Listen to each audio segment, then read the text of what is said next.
एक समय की बात है। किसी राज्य में एक राजा राज करता था। उसकी केवल एक आंख थी और एक पैर था। इन कमजोरियों के बाद भी वह एक कुशल, दयालु और बुद्धिमान शासक था। उसके शासन में प्रजा बहुत खुशहाल जीवन व्यतीत कर रही थी। एक दिन राजा अपने महल के गलियारे से टहल रहा था। सहसा उसकी दृष्टि गलियारे की दीवार पर लगे चित्रों पर पड़ी। वे चित्र उसके पूर्वज के थे। उन चित्रों को देख राजा के मन में विचार आया कि भविष्य में जब उसके उत्तराधिकारी महल के उस गलियारे से टहलेंगे तो उन चित्रों को देख अपने पूर्वजों का स्मरण करेंगे। राजा का चित्र अब तक उस दीवार पर नहीं लगा था। अपनी शारीरिक अक्षमताओं के कारण वह नहीं जानता था कि उसका चित्र कैसा दिखेगा। लेकिन उस दिन उसने सोचा कि उसे भी अपना चित्र उस दीवार पर लगवाना चाहिए। अगले दिन उसने अपने राज्य के श्रेष्ठ चित्रकारों को दरबार में आमंत्रित किया।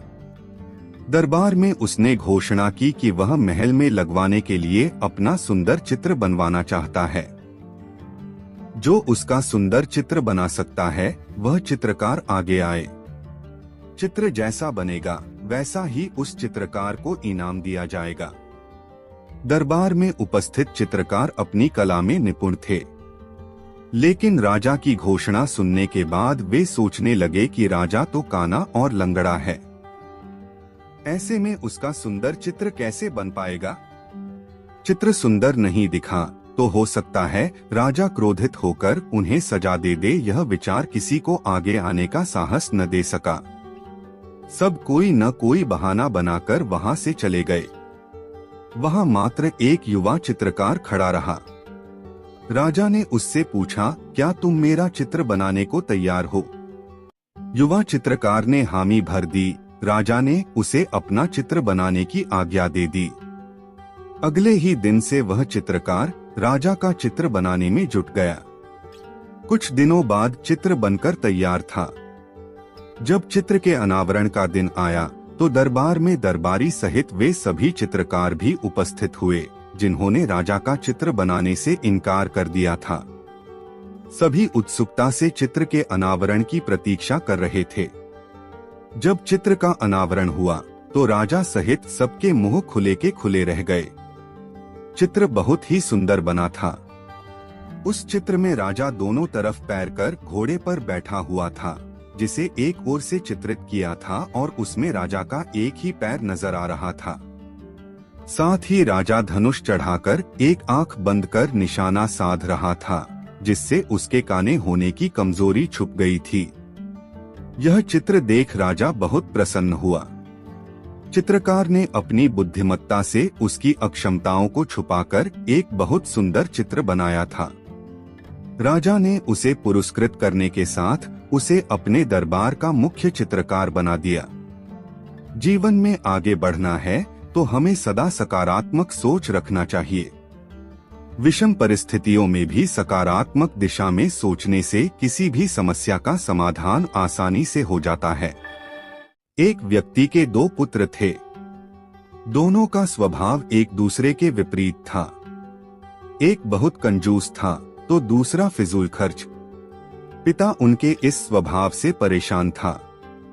उसने कई बार उनको समझाया, लेकिन उन्होंने अपना स्वभाव नहीं बदला।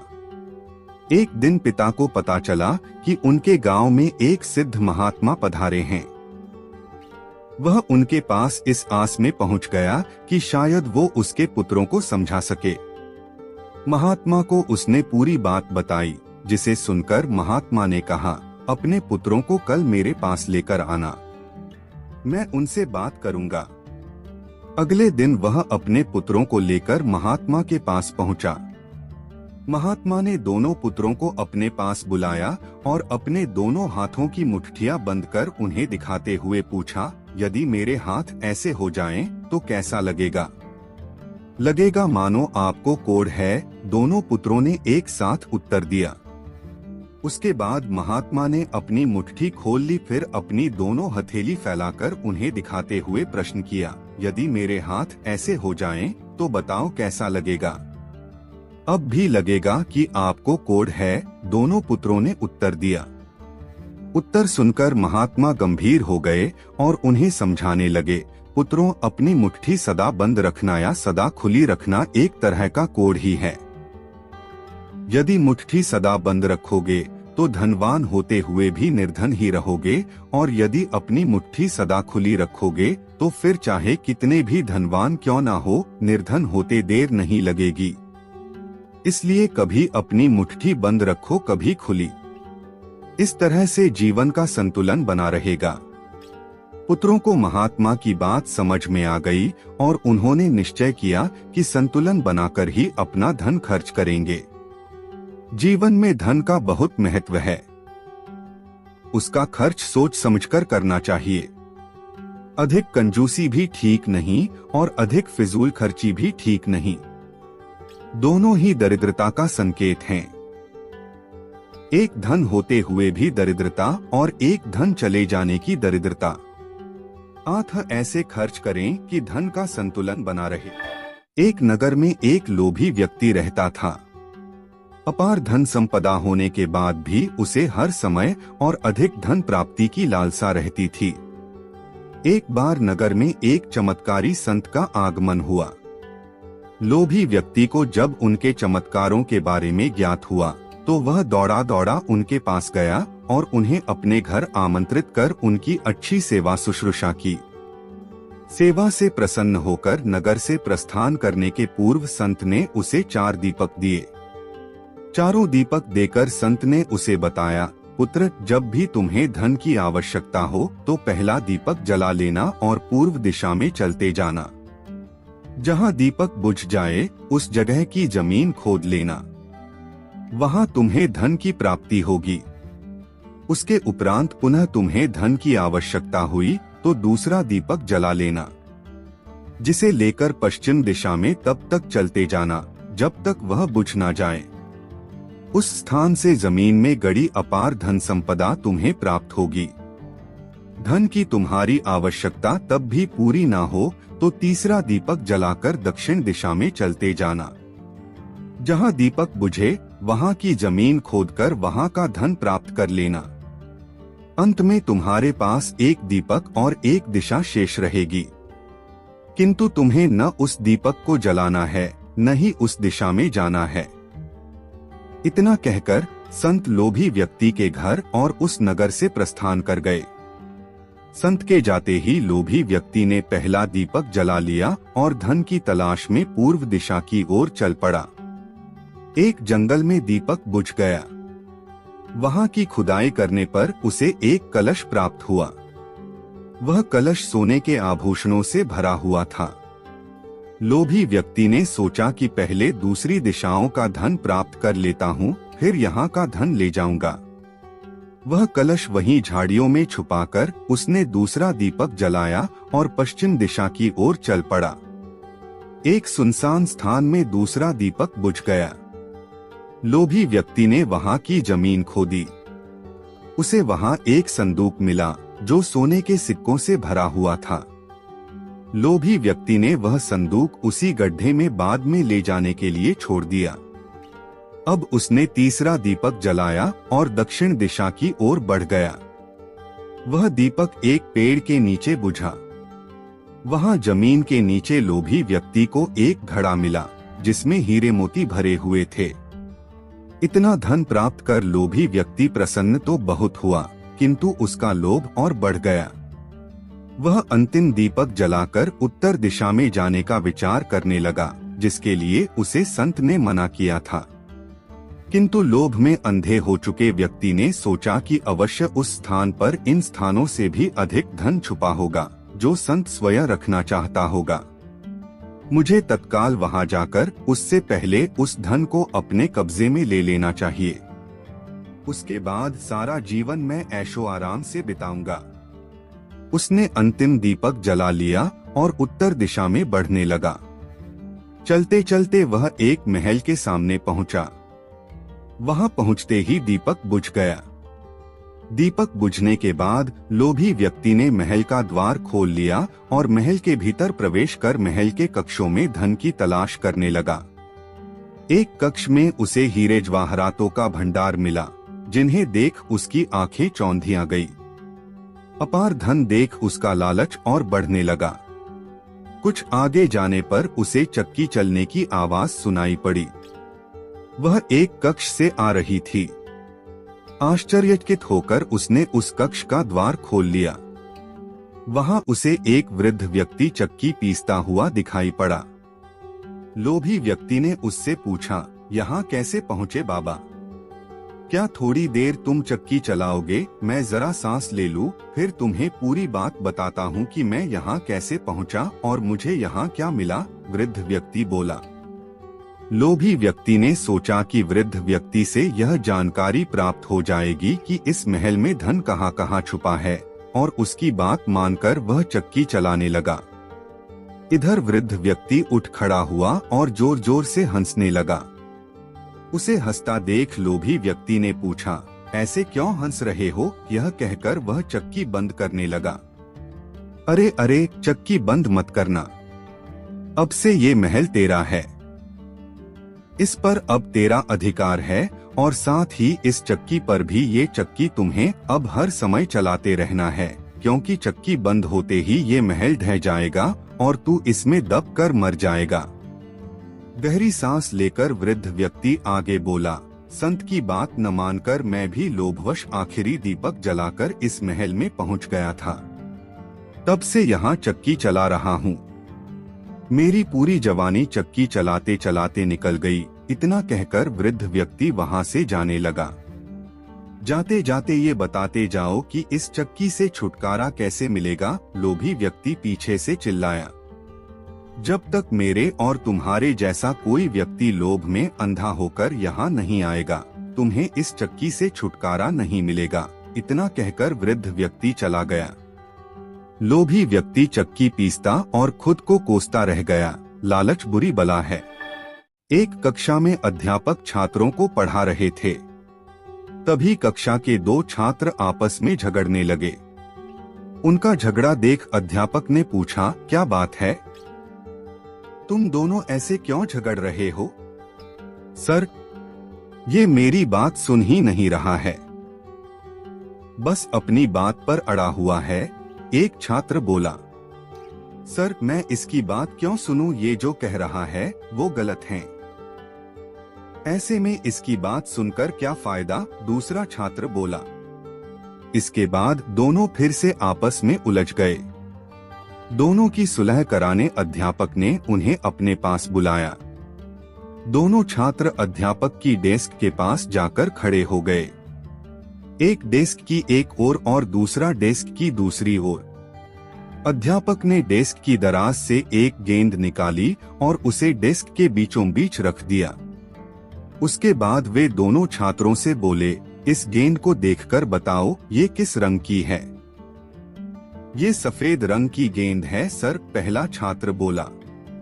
नहीं सर, ये तो काली है, दूसरा छात्र बोला। दोनों के उत्तर एक दूसरे से भिन्न थे, लेकिन दोनों अपनी बात पर अडिग थे। दोनों में फिर तू मैं होने लगी। अध्यापक ने दोनों को शांत कर अपने स्थान बदलने को कहा। दोनों ने अपने स्थान बदल लिए। अब गेंद को देखकर बताओ कि ये किस रंग की है? अध्यापक ने फिर से वही प्रश्न दोहराया। इस बार भी दोनों के जवाब एक दूसरे से भिन्न थे। अब पहले छात्र ने कहा, सर गेंद काली है, और दूसरे छात्र ने कहा, सर गेंद सफेद है। लेकिन अब की बार वे अपने खुद के जवाब से हैरान भी थे। अध्यापक दोनों को समझाते हुए बोले, ये गेंद दो रंगों की बनी हुई है। एक तरफ से देखने पर सफेद दिखती है तो दूसरी तरफ से देखने पर काली। तुम दोनों के जवाब सही हैं। फर्क बस तुम्हारे देखने में है। जिस जगह से तुम इस गेंद को देख रहे हो, वहां से तुम्हें ये वैसे रंग की दिखाई दे रही है। जीवन भी ऐसा ही है। जीवन में भी किसी चीज, परिस्थिति या समस्या को देखने का नजरिया भिन्न हो सकता है। ये जरूरी नहीं कि जिसका मत आपसे भिन्न है वो गलत है। ये बस नजरिए का फर्क है।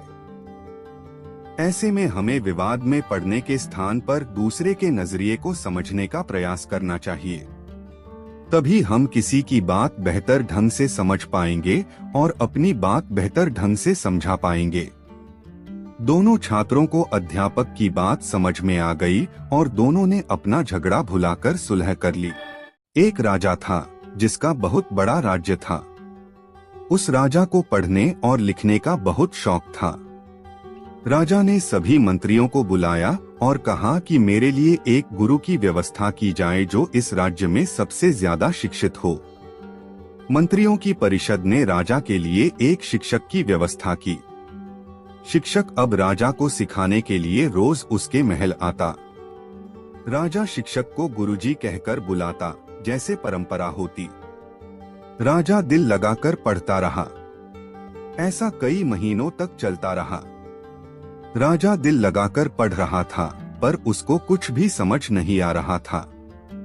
यह बात उसने अपने खास मंत्री को बोली कि बात ऐसी है तो मुझे इसका कारण बताओ। मंत्री बोला, राजा जी, यह बात तो मेरी समझ से भी बाहर है। जब आप दिल लगाकर पढ़ रहे हो तो समझ में आना चाहिए। काफी सोचने के बाद मंत्री ने कहा, राजा जी, आप यह बात खुद गुरुजी से पूछिए। राजा को मंत्री की यह बात सही लगी। अगले दिन जब गुरुजी राजा को शिक्षा देने लगे तो राजा को देखकर बोले, आप कुछ परेशान लग रहे हो। राजा ने सारी बात बताई कि मैं दिल लगाकर पढ़ता हूँ, फिर भी मुझे कुछ समझ नहीं आता। तब गुरुजी बोले, राजन, बात बहुत सीधी है। आप राजा हो, हमसे ऊंचे स्थान पर बैठते हो। आप राजा हो यह सही है, परंतु एक गुरु का स्थान सबसे ऊंचा होता है।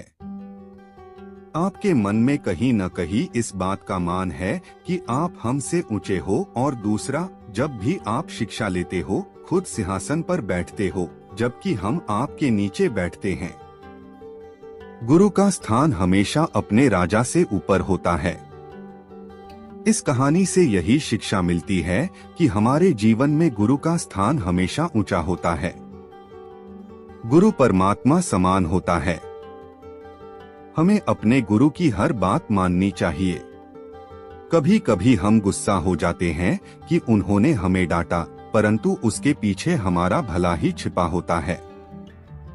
गुरु का हमेशा सम्मान करना चाहिए। एक समय की बात है, एक राजा था। वो बहुत ही दानी था। लोगों को दान देना वो अपना काम समझता था। राजा से दान लेने के लिए बहुत भिखारी आते थे। 2 भिखारी रोज दान लेने के लिए राजा के पास आते थे। उनमें से एक युवा था जिसका नाम राजू था। दूसरा भिखारी एक बूढ़ा था जिसका नाम माखन था। वो रोज दान लेने के लिए आते तो राजा को भी उनके नाम याद हो गए। अब राजा उनको उनके नाम के साथ बुलाता था। ऐसा करते करते 6 महीने हो गए। राजा जब भी दान देता, युवा लड़का जिसका नाम राजू था वो दान लेके बोलता, राजा जी, आपका धन्यवाद, आप बहुत दयालु हो। जब भी बूढ़ा आदमी जिसका नाम माखन था राजा से दान लेता तो वो परमात्मा का धन्यवाद करता, बोलता, आप महान हो परमात्मा जो इस गरीब पर कृपा करते हो। राजा सोचता, यह कभी तो मेरा शुक्रिया अदा करेगा। बहुत दिन निकल गए। अब राजा को गुस्सा आने लग गया। राजा सोचता, दान मुझसे लेता है और शुक्रिया परमात्मा का करता है। एक दिन गुस्से में आकर राजा ने उस बूढ़े आदमी से कहा, दान मुझसे लेते हो तो मेरा शुक्रिया करो, परमात्मा का नहीं। बूढ़ा आदमी बोला, राजा जी, परमात्मा ही सबको देता है। अब राजा ने सोच लिया कि इसके मुख से अपना शुक्रिया करवा के ही रहेगा। अब राजा रोज ऐसा करता जिससे उस युवा लड़के को ज्यादा धन मिले और उस बूढ़े आदमी को कम। परंतु होता उल्टा ही। एक दिन राजा ने उस युवा लड़के को एक तरबूज दिया और उस बूढ़े आदमी को पैसे। रामू सोचता रहा कि मैं इस तरबूज का क्या करूँगा। उसने वो बेच दिया और पैसे लेकर घर चला गया। दूसरी तरफ वो बूढ़ा आदमी आया और उसने सोचा, चलो तरबूज लेके चलते हैं। उसको वही तरबूज मिला जो राजू बेच के गया था। बूढ़े आदमी ने तरबूज काटा तो उसको अंदर से सोने की खूब सारी मोहरें मिली, जिससे वो अमीर बन गया। अगले दिन राजा ने देखा कि सिर्फ राजू ही भीख के लिए आया है। राजा ने इसका कारण पूछा तो राजू ने बताया कि राजा जी, कल उसने एक तरबूज बाजार से लिया था। काटने पर उसको अंदर से सोने की खूब सारी मोहरें मिली, जिससे वो अमीर बन गया। अब उसको भीख मांगने की जरूरत नहीं। राजा सब कुछ समझ गया। अब राजा की समझ में भी आ गया कि देने वाला परमात्मा ही होता है।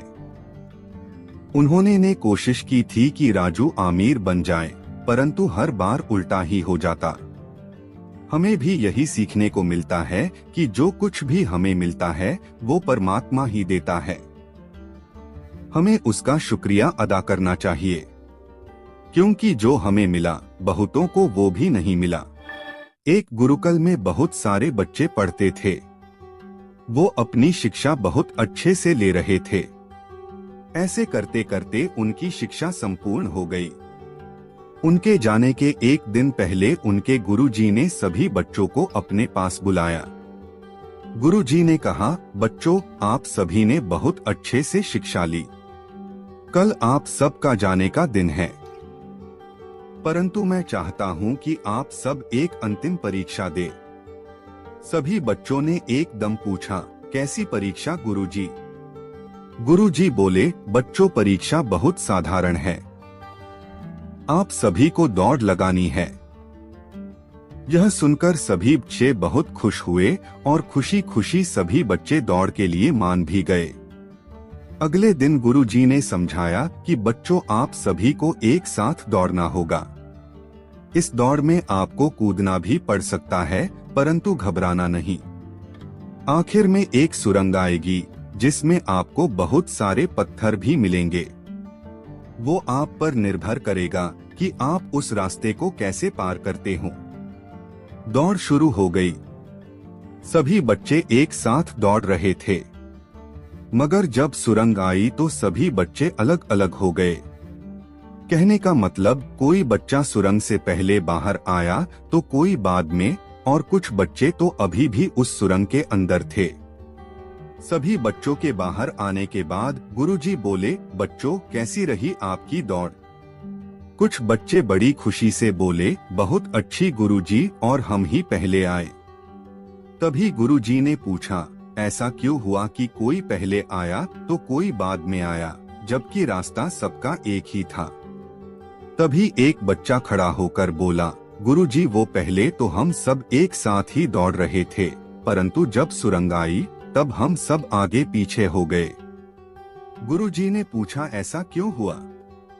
बच्चे ने उत्तर दिया, वो गुरुजी, सुरंग में बहुत अंधेरा था, कुछ भी दिखाई नहीं दे रहा था। वहां पर बहुत से पत्थर भी पड़े थे। कुछ उनको उठा के एक तरफ करने लग गए ताकि उनसे बच के निकला जा सके। कुछ ऐसे ही चले जा रहे थे और कुछ पत्थरों को उठाकर अपनी जेब में डाल रहे थे ताकि किसी और को चोट न लगे। इसी चक्कर में सब आगे पीछे हो गए। अब गुरुजी ने बोलना शुरू किया और कहा, वो बच्चे आगे आ जाए जिसने वो पत्थर उठाकर अपनी जेब में डाले। वो सब बच्चे आगे आ गए। गुरुजी ने कहा, अब अपनी अपनी जेब से वो पत्थर निकालकर मुझे दिखाओ। बच्चों ने अपनी जेब से पत्थर निकाले तो सब आश्चर्यजनक रह गए और देखा कि वो पत्थर नहीं बल्कि कीमती हीरे थे। गुरुजी ने कहा, बच्चों, यह आपकी परोपकारी का इनाम है, क्योंकि आपने दौड़ के साथ दूसरे लोगों के बारे में भी सोचा कि उनको कोई नुकसान न पहुंचे। आजकल सभी को आगे निकलना होता है। आगे निकलने की दौड़ में हम सही गलत सब कुछ भूल जाते हैं, लेकिन सही शब्दों में सफल इंसान वही होता है जो आगे निकलने के लिए कभी भी किसी का बुरा नहीं सोचता और दूसरे के भले के बारे में पहले सोचता है। यही असल शब्दों में सफलता होगी। एक गांव था जो जंगल के बिल्कुल पास था। वहां के लोग लकड़ी काट कर अपना पेट भरते थे। वो लकड़ी काट कर लाते और शहर में बेच आते थे। जंगल में बहुत सारे जंगली जीव रहते थे।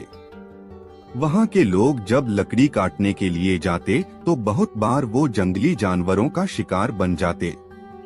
इन सब से बचने के लिए उन्होंने पेड़ पर चढ़ना सीखा। वो हर रोज पेड़ पर चढ़ने की कोशिश करते। कभी चढ़ने में सफल हो जाते तो कभी गिर जाते। उस गांव में एक बाबा रहते थे जो इस काम में माहिर थे। सभी उनके पास गए और वो सिखाने के लिए मान गए। अब बाबा उनको हर रोज पेड़ पर चढ़ना सिखाते। एक दिन ऐसा आया जब सभी युवा पेड़ पर चढ़ना सीख गए। आखिर में उनके अभ्यास का आखिरी दिन आ गया। बाबा ने बोला, चलो आज मैं तुम सबकी परीक्षा लेता हूँ। सभी परीक्षा देने के लिए मान गए। अब पहला युवक आया और पेड़ पर जल्दी जल्दी से चढ़ा। वो आधा नीचे आ गया, तभी बाबा बोले, बेटा संभल के नीचे आना।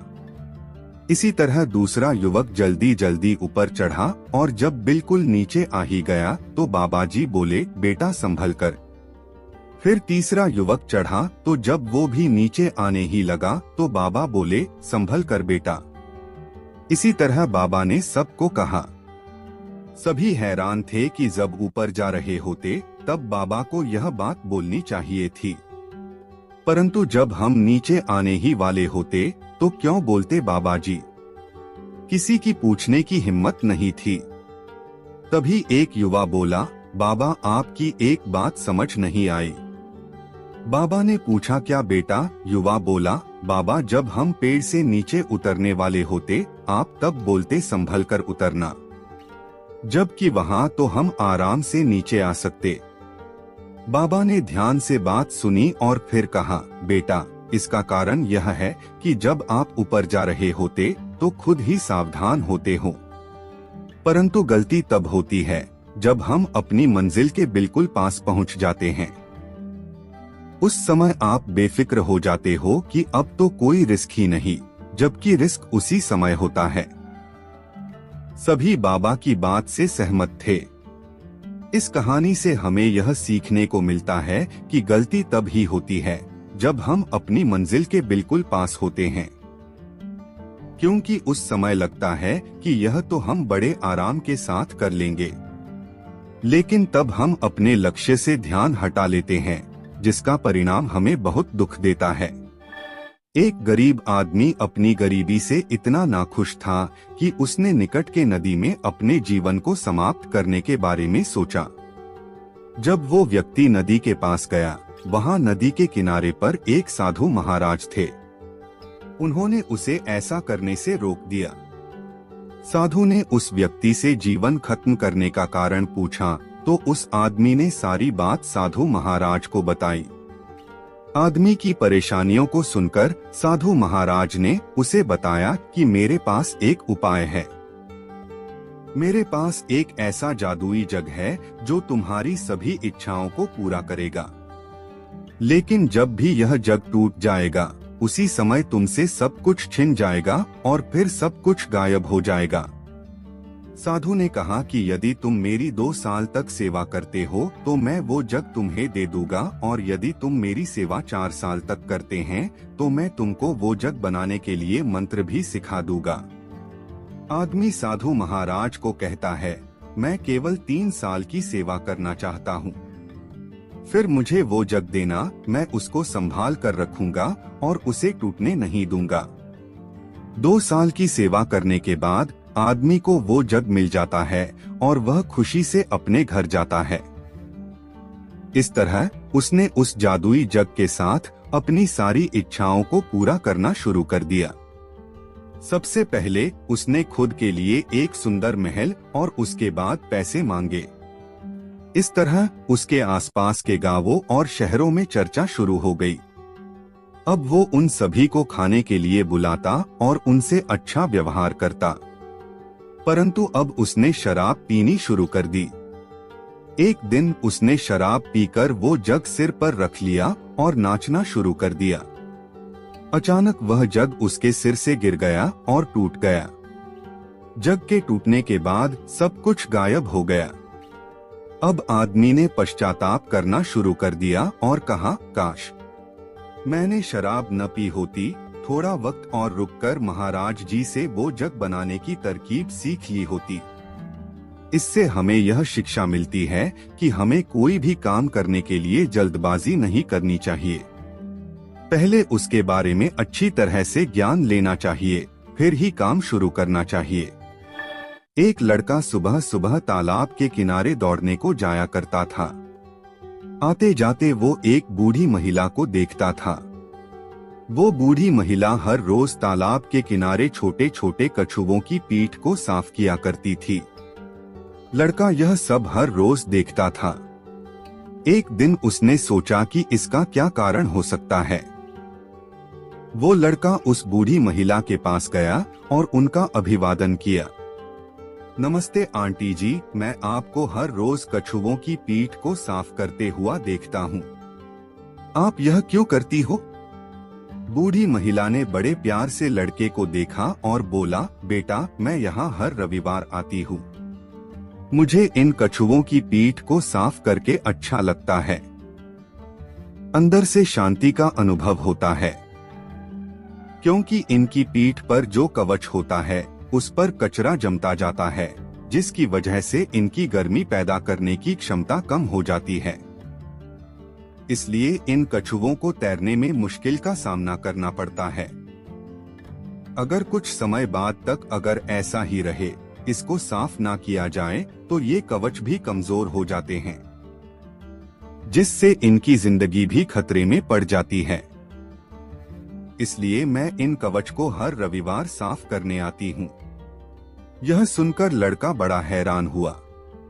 उसने फिर एक जाना पहचाना सा सवाल किया और बोला, बेशक आप बहुत अच्छा काम कर रहे हैं, लेकिन फिर भी एक बात सोचिए कि इन जैसे कितने कछुए हैं जो इनसे भी बुरी हालत में हैं। जबकि आप सभी के लिए ये नहीं कर सकते, तो उनका क्या? क्योंकि आपके अकेले के बदलने से तो कोई बड़ा बदलाव नहीं आएगा। बूढ़ी महिला मुस्कुराई और बोली, भले ही मेरे ऐसा करने से दुनिया में कोई बड़ा बदलाव नहीं आएगा, लेकिन सोचो इस एक कछुए की तो पूरी दुनिया ही बदल जाएगी। इसके लिए तो ये बहुत बड़ी बात होगी। बस यही सोचकर मुझे खुशी और सुकून मिल जाता है कि मैं दुनिया को तो नहीं बदल सकती, लेकिन मैंने किसी की दुनिया तो बदल दी। आपके अकेले आगे बढ़कर कुछ करने से इस दुनिया में कोई बहुत बड़ा बदलाव न आए, लेकिन ऐसा जरूर हो सकता है कि किसी एक की जिंदगी बदल जाए।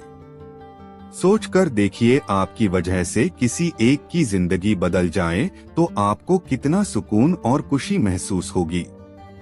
जैसे बूंद बूंद पानी से समुंदर बन जाता है, वैसे ही हजारों लोगों द्वारा किए गए छोटे छोटे प्रयास एक दिन इस समाज में बहुत बड़ा बदलाव ला सकते हैं। हमें भी इन छोटे छोटे बदलाव से ही शुरुआत करनी चाहिए और दूसरों को भी ऐसा करने के लिए प्रेरणा देनी चाहिए। एक बार असुरराज हिरण्यकशिपु विजय प्राप्ति के लिए तपस्या में लीन था। मौका देखकर देवताओं ने उसके राज्य पर कब्जा कर लिया। उसकी गर्भवती पत्नी को ब्रह्मर्षि नारद अपने आश्रम में ले आए। वे उसे प्रतिदिन धर्म और विष्णु महिमा के बारे में बताते। यह ज्ञान गर्भ में पल रहे पुत्र प्रहलाद ने भी प्राप्त किया। बाद में असुरराज ने ब्रह्मा के वरदान से तीनों लोकों पर विजय प्राप्त कर ली तो रानी उसके पास आ गई। वहां प्रहलाद का जन्म हुआ। बाल्यावस्था में पहुंचकर प्रहलाद ने विष्णु भक्ति शुरू कर दी। इससे क्रोधित होकर हिरण्यकशिपु ने अपने गुरु को बुलाकर कहा कि ऐसा कुछ करो कि यह विष्णु का नाम रटना बंद कर दे। गुरु ने बहुत कोशिश की, किंतु वे असफल रहे।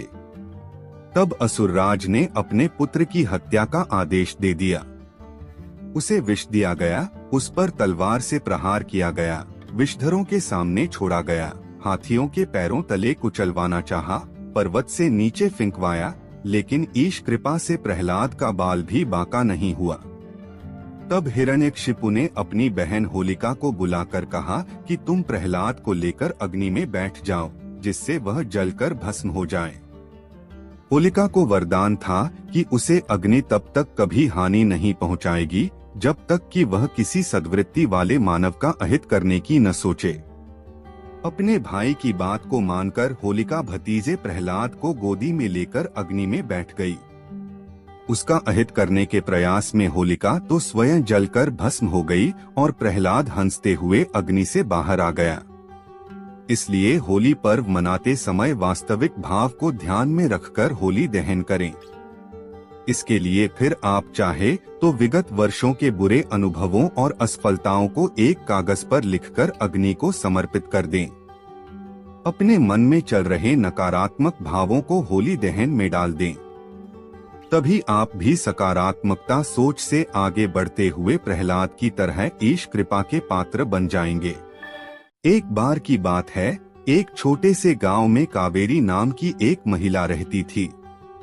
वह एक दयालु और अच्छी इंसान थी जो हमेशा अपने और अपने परिवार के लिए अच्छी चीजें चाहती थी। कावेरी के पास एक प्यारा पति और एक खूबसूरत बेटी थी, लेकिन उसकी सास कमला उसके प्रति बहुत अच्छी नहीं थी। कमला अक्सर घटिया बातें कहती थी और कावेरी को दुखी करती थी। एक दिन जब कावेरी बाजार में घूम रही थी तो उसे एक विशेष दुकान मिली। दुकानदार एक बूढ़ा और बुद्धिमान व्यक्ति था। कावेरी ने उससे कहा कि वह खुश रहना चाहती है और चाहती है कि उसके साथ अच्छी चीजें हों, भले ही उसकी सास निर्दयी थी। दुकानदार मुस्कुराया और उसे एक अनोखी साड़ी दिखाई। उन्होंने कहा कि यह एक अनोखी साड़ी है और यह उसके जीवन में सौभाग्य और खुशियां लाएगा। कावेरी ने वह अनोखी साड़ी खरीदने का फैसला किया और तुरंत उसे घर जाकर पहन लिया। जब कावेरी ने वह अनोखी साड़ी पहनना शुरू किया तो चमत्कार हो गया। उसकी सास कावेरी के साथ बुरा बर्ताव करने की बजाय उसके साथ प्यार और सम्मान से पेश आने लगी। कावेरी बहुत खुश थी क्योंकि उसकी सास उसकी सबसे बड़ी समर्थक और सबसे अच्छी दोस्त बन गई थी। गांव के लोग इस बदलाव को देखकर आश्चर्यचकित रह गए। उस अनोखी साड़ी की वजह से कावेरी के परिवार में खुशियां आने लगी। गांव बहुत अच्छी जगह बन गया और कावेरी का पति सफल हो गया। उनका घर हमेशा प्यार से भरा रहता था और सभी का आपस में मेल जोल रहता था। कावेरी की बेटी एक प्यारे और देखभाल करने वाले घर में बड़ी हुई और वह बहुत खुश थी। अनोखी साड़ी की कहानी दूर दूर तक फैल गई और लोगों को दया और क्षमा का महत्व सिखाया। कावेरी बहादुरी का प्रतीक बन गई और उसने सभी को दिखाया कि दयालु होने से बड़ा बदलाव आ सकता है, चाहे चीजें कितनी भी कठिन क्यों न लगे। इस तरह उस अनोखी साड़ी के साथ मिलने वाली अच्छी चीजों का आनंद लेते हुए गांव हमेशा खुशहाल रहने लगा। साड़ी ने न केवल कावेरी की जिंदगी बदली बल्कि एक महत्वपूर्ण सबक भी सिखाया कि प्यार और क्षमा मुश्किल समय में भी खुशी और चमत्कार ला सकती है। दूसरों के प्रति दयालु होने से हम उनके और हमारे जीवन में भी खुशियां ला सकते हैं। एक समय की बात है, एक छोटे से गांव में राम और सीता नाम के कपल रहते थे। उनका एक अर्जुन नाम का बेटा था जिसकी शादी रिया नाम की लड़की से हुई थी। राम और सीता कड़ी मेहनत करते थे और अपने बुढ़ापे के लिए पैसे बचाते थे। रिया बहुत लालची लड़की थी और हमेशा अपने लिए और चीजें चाहती थी। जैसे जैसे साल बीतता गया, रिया का लालच और बढ़ता गया। वह अपने पास रखे चीजों से कभी संतुष्ट नहीं रहती थी। वह हमेशा अपने सास ससुर से महंगे तोहफे मांगा करती थी और उनके बचाए हुए पैसों में से भी कुछ हिस्सा अपने लिए मांगती थी। राम और सीता बहुत ही अच्छे पेरेंट्स थे, इसलिए उसकी सारी जरूरतों को पूरा करते थे ताकि परिवार में शांति बनी रहे। वह अपने पति अर्जुन के ऊपर भी दबाव डालती थी कि वह अपने माँ बाप से पैसे और संपत्ति मांगे। वह बहुत ज्यादा संपत्ति इकट्ठा करना चाहती थी, बिना किसी मेहनत के। एक दिन राम और सीता ने यह फैसला लिया कि वह रिया को सबक सिखाएंगे। वह उसे बुलाते हैं और बोलते हैं, बेटा हमें तुमसे कुछ जरूरी बातें करनी हैं। हमने यह फैसला लिया है कि हम अपनी जायदाद का कुछ हिस्सा अपने बच्चों में बांटेंगे और उसका कुछ हिस्सा तुम्हें भी देना चाहते हैं। रिया खुशी से झूम उठती है, क्योंकि वह हमेशा से यही चाहती थी। लेकिन राम और सीता के मन में कुछ और ही चल रहा था। उन्होंने एक पत्थरों से भरा हुआ बैग उसे दे दिया और बोला, बेटी यह तुम्हारे हिस्से की संपत्ति है। रिया उस बैग को देखकर गुस्सा हो गई। उसने उस पत्थर से भरे हुए बैग को जमीन पर फेंका और जोर से चिल्लाते हुए बोली, मेरा मजाक उड़ाने की तुम्हारी हिम्मत कैसे हुई? मुझे पैसे चाहिए, ये पत्थर नहीं।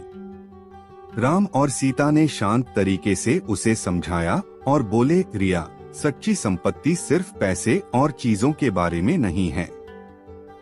यह प्यार, दया और जो कुछ भी तुम्हारे पास है उसके लिए आभारी होने के बारे में है। हमने हमेशा तुमसे प्यार किया है और तुम्हारी देखभाल की है और यह पैसों से भी अधिक कीमती है। रिया को एहसास हुआ कि वह लालच में कितनी अंधी हो गई थी। उसको अपने किए गए बर्ताव के लिए पछतावा होने लगता है। उसने अपने सास और ससुर से माफी मांगी और अपने तरीके बदलने का वादा किया। उस दिन के बाद से उसमें बदलाव आया और वह एक अच्छी बहू बन गई। रिया के बदलाव की बात पूरे गांव में फैल गई और सभी ने एक बेहतर इंसान बनने के लिए उसकी प्रशंसा की। रिया अपने परिवार का ख्याल रखते हुए और उनके बीच मिले प्यार के लिए आभारी होकर हमेशा खुश रहने लगी। सच्चा धन प्यार, दया और जो हमारे पास है उसके लिए आभारी होने से आता है, न कि हमेशा और अधिक चीजों की चाह रखने से। एक समय की बात है, एक बड़े से महल में एक राजा रहता था। वह बहुत लालची था। उसके पास बहुत सारे पैसे होने के बावजूद वह उससे संतुष्ट नहीं था। एक दिन एक बूढ़ा आदमी राजा के महल में आता है। वह राजा को एक अनोखा हीरा दिखाता है और कहता है कि इस हीरे से तुम जो कुछ भी मांगोगे वह तुम्हें मिल जाएगा। लेकिन उसने राजा को चेतावनी दी कि हर इच्छा की एक कीमत होगी। राजा बहुत खुश हो जाता है और हीरे को अपने पास रख लेता है। वह अपनी पहली इच्छा मांगता है कि उसे ढेर सारे सोने के सिक्के मिल जाएं। अचानक से उसका कमरा सोने के सिक्कों से भर जाता है। लेकिन राजा इतने में भी संतुष्ट नहीं होता है, उसे और सोना चाहिए होता है। वह और इच्छा मांगता है कि उसे गहने, जमीन और खजाने चाहिए। उसे वह सब भी मिल जाता है। जैसे जैसे राजा का लालच बढ़ता जा रहा था, वैसे वैसे उसके राज्य के लोगों को भुगतना पड़ रहा था। वह सब गरीब हो गए, उनकी जमीन बंजर हो गई, क्योंकि हीरे से मांगी गई इच्छाओं की कीमत उसके राज्य के लोगों को चुकाना पड़ रहा था। लोग गिड़गिड़ाते रहे राजा के सामने कि वह रुक जाए, लेकिन राजा ने उनकी एक न सुनी। एक रात जब राजा सो रहा था, तब उनके पिताजी सपने में आते हैं और बोलते हैं, यह लालच उन सब चीजों को बर्बाद कर देगा जिनसे तुम प्यार करते हो। राजा की नींद खुलती है और उसे अपनी गलती का एहसास होता है। राजा ने सभी लोगों को एक साथ बुलाया और अपने आप को बदलने का वादा किया। उसने अपने धन का उपयोग लोगों की मदद करने और राज्य को बेहतर बनाने के लिए किया। राज्य फिर से सुखी और समृद्ध हो गया। उस दिन से राजा ने सीखा कि लालची होने से केवल दुख मिलता है, लेकिन दयालु होने और दूसरों की मदद करने से सभी को खुशी मिलती है। लालच दुख और विनाश ला सकता है, जबकि दया और निस्वार्थता सुख और समृद्धि लाती है। एक बार की बात है, एक स्त्री शरद के पास अपनी समस्या लेकर पहुंची। उसके पुत्र को चीनी खाना बहुत पसंद था और वह इस आदत को छुड़ाना चाहती थी। उसने शरद से कहा, श्रीमान, मैं समझ नहीं पा रही हूँ कि अपने पुत्र को कैसे अनुशासित करूँ। शरद ने उससे पूछा, महोदया, कृपया मुझे बताएं कि किस प्रकार का अनुशासन आप अपने पुत्र में देखना चाहती हैं। संभव है मैं आपकी कोई सहायता कर सकूं। उस स्त्री ने कहा, श्रीमान, बहुत ही साधारण सी बात है। मेरे पुत्र को चीनी खाने की बहुत लत है। मैं समझ नहीं पा रही कि उसकी आदत कैसे छुड़ाऊं। पल भर सोचकर शरद ने कहा, महोदया, आप कल मुझसे मिलें। मैं इस समस्या का समाधान बताऊंगा। अगले दिन उस स्त्री के आने पर शरद ने फिर उसे अगले दिन आने के लिए कहा। 1 सप्ताह तक यही चलता रहा। उसके बाद शरद ने उससे कहा, महोदया, कृपया कल आप अपने पुत्र को लेकर आए। मैं उसे एक उपाय बताऊंगा। अगले दिन उस बालक से शरद ने कहा, बालक, अधिक चीनी खाना स्वास्थ्य के लिए अच्छा नहीं है, तुम्हें इसे बदलना होगा। कल से एक दिन में तुम बस 3 चम्मच चीनी खाना और 1 सप्ताह बाद मुझसे मिलना। बालक ने शरद की बात मान ली। उस स्त्री ने शरद का आभार व्यक्त किया। 1 सप्ताह पश्चात दोनों आए पर शरद ने उन्हें अगले सप्ताह आने के लिए कहा। 2 सप्ताह तक यही क्रम चला। तत्पश्चात शरद ने बालक से कहा कि अब वह एक दिन में मात्र 2 चम्मच चीनी खाए और 1 सप्ताह बाद मिले। उस स्त्री ने शरद को धन्यवाद देते हुए पूछा कि उसके पुत्र को सलाह देने में उन्होंने इतना समय क्यों लगाया। शरद ने उत्तर दिया, महोदया, सच तो यह है कि आपके पुत्र को चीनी खाने से अनुशासित करने से पहले मुझे स्वयं को अनुशासित करना पड़ा, क्योंकि मुझे भी चीनी खाने की लत है। एक बार की बात है, 3 व्यक्ति राजा के दरबार में आए और स्वयं को संसार में सबसे चतुर और ज्ञानी बताने लगे। राजा ने उनका स्वागत किया और कहा, पंडितों, आपने हमारे राज्य में पधारकर हमारा मान बढ़ाया है। हमारा आतिथ्य स्वीकारें और अपना ज्ञान हमें दें। तत्पश्चात राजा ने उन पंडितों को अपने सलाहकारों के ज्ञान के विषय में बताया और उनकी प्रशंसा करी। राजा की बातों से प्रसन्न पंडितों में से एक ने कहा, महाराज, आपने अपने दरबारियों की बहुत प्रशंसा करी है। कृपया पहले हमें अपनी बुद्धि का परिचय देने दें। हम में से हर कोई एक प्रश्न पूछेगा। यदि कोई हमें उसका उत्तर देगा तो हम उसे सबसे बुद्धिमान मानकर अपना गुरु बना लेंगे। राजा ने शर्त मान ली। उनके द्वारा पूछे गए प्रश्नों का कोई भी दरबारी सही उत्तर न दे सका। राजा ने सोचा कि केवल विक्रम ही इनके प्रश्नों का सही उत्तर दे सकता है। उन्होंने तुरंत दूत भेजकर विक्रम को बुलवाया। विक्रम अपने गधे पर बैठकर महल पहुंचा और झुककर राजा का अभिवादन किया। राजा ने विक्रम का परिचय पंडितों से करवाकर कहा, श्रीमान, विक्रम के समक्ष अब आप लोग अपना प्रश्न रखें। मुझे पूरा विश्वास है कि आप लोगों को सही उत्तर अवश्य मिलेगा। एक ने विक्रम से पूछा, धरती का बीचों बीच मध्य कहाँ पर है? विक्रम प्रश्न पूछने वाले की चतुराई तुरंत समझ गया। उसने अपने गधे को दिखाते हुए कहा, जहाँ मेरे गधे का पैर है वहीं धरती का मध्य है। आप यह कैसे कह सकते हैं? उस व्यक्ति ने पूछा। विक्रम ने उत्तर दिया, यदि आपको कोई शंका है तो आप नापकर देख लें कि बीचों बीच कहाँ आता है। दूसरे पंडित ने आकर पूछा, विक्रम, बताओ तो हमारे सिर के ऊपर आसमान में कितने तारे हैं? विक्रम ने शांतिपूर्वक कहा, हूँ मेरे गधे के बाल जितने तारे हैं। तुम्हें कैसे मालूम? पंडित ने पूछा। विक्रम ने उत्तर दिया, श्रीमान, यदि आपको कोई शंका हो तो गिन लीजिए। तीसरे पंडित ने आकर विक्रम से पूछा, बताओ मेरी दाढ़ी में कितने बाल हैं? विक्रम ने उत्तर दिया, ठीक उतने ही जितने मेरे गधे की पूंछ में हैं। तुम्हें कैसे पता? पंडित ने पूछा। विक्रम ने कहा, यदि आपको कोई शंका है तो आइए गिन लेते हैं। आप दाढ़ी से एक बाल निकालिए और मैं अपने गधे की पूंछ से एक बाल निकालूंगा। पंडित ने भयभीत होकर राजा से कहा, हे राजन, हम अपनी हार स्वीकार करते हैं। हमसे भी बुद्धिमान व्यक्ति आपके राज्य में हैं। आज से विक्रम को हम लोग अपना गुरु स्वीकार करते हैं। किसी गांव में श्यामू नाम का किसान रहता था। स्वभाव से वह बहुत ही अच्छा था। उसका एक खेत था जो बहुत छोटा था, जिस कारण उसके बड़े परिवार का गुजर बसर बहुत मुश्किल से ही हो पाता था। श्यामू अपने खेत में बहुत मन लगाकर काम करता, लेकिन खेत छोटा होने के कारण काम कुछ ही घंटों में खत्म हो जाता था। उसके बाद वह खाली रहता था।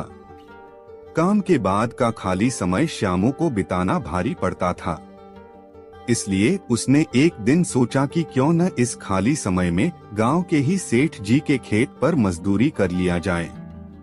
इससे खाली समय भी कट जाएगा और घर में पैसे की कमी भी कुछ दूर हो जाएगी।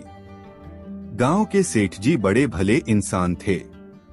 श्यामू जब उनसे काम मांगने गया तो सेठ जी ने कहा, तुम्हें मेरे खेत पर मजदूरी करने की जरूरत नहीं है। आज से मैं पूरे खेत की जिम्मेदारी तुमको देता हूँ। जो भी फसल होगी आधा मुझे दे देना और आधा तुम ले जाना। सेठ जी के इस भले व्यवहार से श्यामू बहुत खुश हुआ और अगले ही दिन उनके खेत पर काम शुरू कर दिया। वह प्रतिदिन सुबह सबसे पहले अपने खेत का काम खत्म करता और फिर सेठ जी के खेत में काम करने चला जाता था। एक दिन दोपहर को जब श्यामू सेठ जी के खेत में हल चला रहा था, उसी वक्त उसका पैर किसी सख्त चीज से टकराया। जब उसने मिट्टी हटाकर देखा तो वहां पर मिट्टी से बना एक छोटा मटका था, जिसके ऊपर लाल कपड़ा बंधा हुआ था। श्यामू पहले तो थोड़ा डर गया, लेकिन फिर भी उसने थोड़ा साहस करते हुए मटके पर बंधा कपड़ा हटाया। जैसे ही उसने मटके के अंदर देखा, उसके आश्चर्य का ठिकाना न रहा। उसमें सोने के कई आभूषण थे। श्यामू को अब समझ ही नहीं आ रहा था कि वह इन कीमती आभूषणों का क्या करे। एक ओर वह सोचता, इसे किसी सुनार को बेचकर अपने घर की पैसे की कमी हमेशा के लिए खत्म कर देता हूँ। वही दूसरे ही पल सोचता कि यह जमीन सेठ जी की है, ये उन्हें ही सौंपना उचित होगा। काफी देर तक उलझन में पड़े रहने के बाद वह अंत में सेठ जी के घर ही गया। उसने सेठ जी को सारी कहानी बताकर मटका उन्हीं के सामने रख दिया। मिट्टी का वह मटका देखकर सेठ जी उसे पहचान गए और बोले, ये मेरी दादी के आभूषण हैं। मैं कई वर्षों से इसे खोजने की कोशिश कर रहा था। मुझे पता नहीं था कि ये कहाँ गड़े हुए हैं। इन्हें अचानक खोजकर तुमने बहुत बड़ा उपकार किया है। तुम्हें इस काम के लिए कोई बड़ा इनाम तो मिलना ही चाहिए। सेठ जी, मुझे आपने अपने खेत पर काम दिया, यही बहुत है। अब मुझे कोई इनाम नहीं चाहिए। श्यामू ने सेठ जी से हाथ जोड़कर आग्रह किया। फिर सेठ जी ने कहा, श्यामू, मैं जानता हूँ तुम बहुत मेहनती और ईमानदार हो, लेकिन इनाम तो तुम्हें स्वीकार करना ही होगा। सेठ जी थोड़े देर रुके और फिर कहा, मेरे जिस खेत पर तुम काम कर रहे हो, आज से वह तुम्हारा है। तुम उसके मालिक हो। सेठ जी के मुंह से यह बात सुनकर श्यामू खुशी से झूम उठा। उसकी आंखों में खुशी के आंसू थे। वह मन ही मन सोच रहा था कि यदि वह लालच में पड़कर अपनी ईमानदारी को भूल जाता तो उसे इतना बड़ा इनाम नहीं मिलता। ईमानदारी सबसे अच्छी नीति है। थोड़े से लालच के लिए किसी के साथ बेईमानी नहीं करनी चाहिए। रघु कभी भी एक जगह टिककर काम नहीं करता था। उसकी हाजिर जवाबी से ही उसका गुजारा चल जाता था। साथ ही सबकी सहायता करने के कारण वह अत्यंत लोकप्रिय था। रघु के गांव में एक महाजन था जो लोगों को बहुत अधिक ब्याज पर पैसे उधार देता था। चूंकि पूरे गांव में एकमात्र वही महाजन था, इसलिए कोई कुछ बोल ही नहीं पाता था। उस महाजन को बस एक ही बात बुरी लगती थी कि रघु ने कभी भी उससे उधार नहीं लिया था। वह हमेशा इसी ताक में रहता था कि रघु उसका कर्जदार हो जाए, और रघु को यह बुरा लगता था कि वह साधारण लोगों से बहुत अधिक ब्याज लेता है। एक दिन महाजन को सीख देने का मौका रघु को मिल ही गया। रघु ने महाजन को छज्जे पर खड़ा देखा। उसे एक युक्ति सूझी। उसने आकाश की ओर हाथ उठाकर जोर से कहा, हे प्रभु, मेरी मदद करें। मुझे परिवार चलाने के लिए पैसों की सख्त आवश्यकता है। मैं कभी उधार नहीं लेता। कृपया 100 सुवर्ण मुहर देकर मेरी सहायता करें। महाजन तो ताक में था ही। उसने 100 सुवर्ण मुद्राओं का थैला नीचे गिरा दिया। उसने सोचा कि वह रघु को बताएगा कि ईश्वर पैसा नहीं देते। मेरे जैसा महाजन ही पैसे देता है और रघु भी मेरा कर्जदार हो जाएगा। रघु ने थैला लेकर कहा, बहुत बहुत धन्यवाद प्रभु, आपने मेरी प्रार्थना सुन ली। महाजन रघु की बात सुनकर चिढ़ गया। नीचे जाकर रघु से उसने कहा, रघु, तुम कितने मूर्ख हो। तुम क्या समझते हो ईश्वर ने तुम्हारी मदद की है। यह जो पैसा तुम्हारे हाथ में है वह मेरा है। मेरे जैसे बड़े दिल वाला ही मदद कर सकता है। कोई बात नहीं, तुम बाद में मुझे वापस कर देना। रघु ने तुरंत कहा, तुम मुझे मूर्ख कह रहे हो। मैं तुम्हें भली भांति जानता हूँ। ईश्वर ने मेरी मदद की है, मुझे मूर्ख मत बनाओ। महाजन की बात रघु ने नहीं मानी। अंत में महाजन ने कहा, ठीक है, अभी पता चल जाएगा कि कौन मूर्ख है। मेरे साथ मुखिया जी के पास चलो, वही निर्णय करेंगे। रघु तो यही चाहता था। उसने कहा, ठीक है, चलूंगा, पर देखो, मेरे पास पहनने के लिए अच्छे कपड़े नहीं हैं। यदि अच्छे कपड़े में नहीं चलूंगा तो तुम नहीं जीतोगे, इसलिए पहले कपड़े।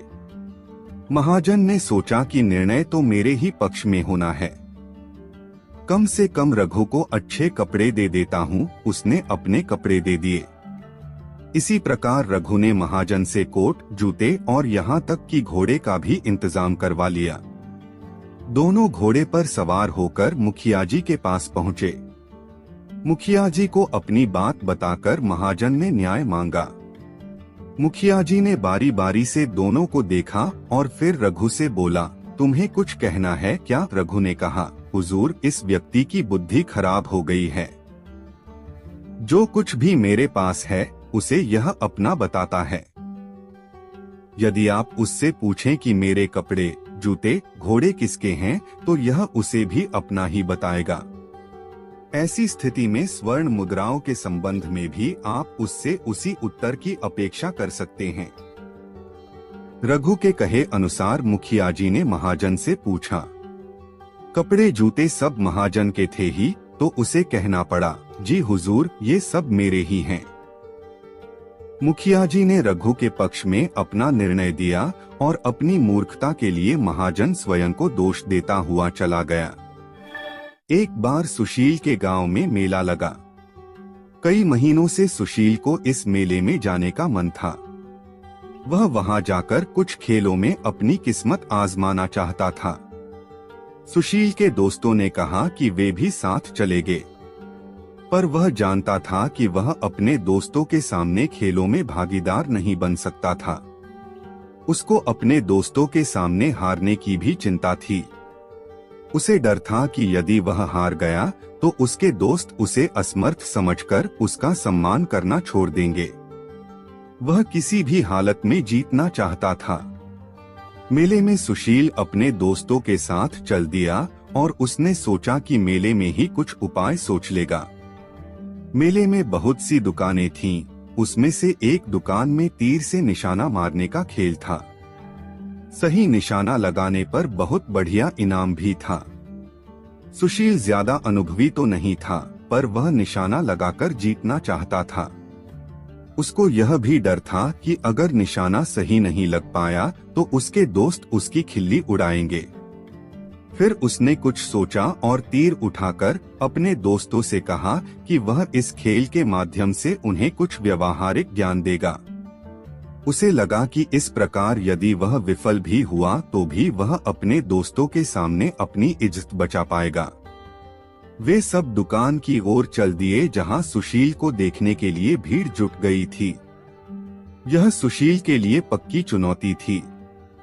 उसने धनुष और 3 तीर उठाए और सब लोगों से कहा, अब मैं आपको जीवन के बारे में सिखाता हूँ, मुझे ध्यान से देखिएगा। सुशील ने निशाना साधा और तीर छोड़ा, पर निशाना सही जगह न लगा। भीड़ ने अत्यंत निराशा प्रकट करते हुए आह भरी।